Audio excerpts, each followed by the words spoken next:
Hey everybody, welcome back to our Star Wars Super Canon timeline. We are now at the point where things get a little murky and confusing because of a lot of contradiction in timelines between various things brought out by Disney and Legends books. So let's get into it. Buckle up, because this is going to be the first of the Mandalorian and Heir to the Empire, or Thrawn trilogy videos that I'm going to do. We're going to take things slow. So we are right now about 9 years after the Battle of Endor. I'm sorry, 9 years after the Battle of Yavin, 5 years after Endor. As I said before, Ben Solo is about 1 year old now. Han and Leia are now officially married.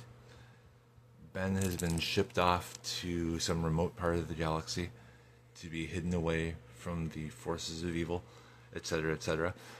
And we see the events of the Mandalorian unfold, and along with that, concurrently, the beginning events of the Heir to the Empire trilogy, written by Timothy Zahn, which I will get more into next video, so stay tuned for that.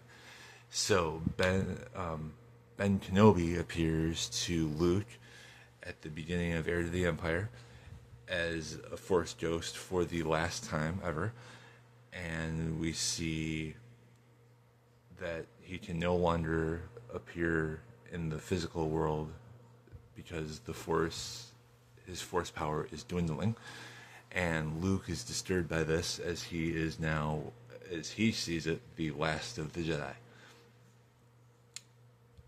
Going along with that, we see the events in the Outer Rim of The Mandalorian occur.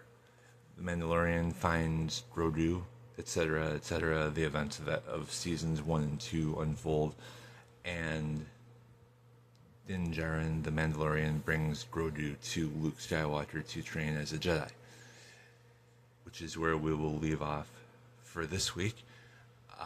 So next week begins the separation of Luke and Grogu as Grogu chooses to go back to the Mandalorian, and we see the events of the Thrawn trilogy unfold. So like, follow, and subscribe for more, and be sure to join us next week for the Heir to the Empire trilogy.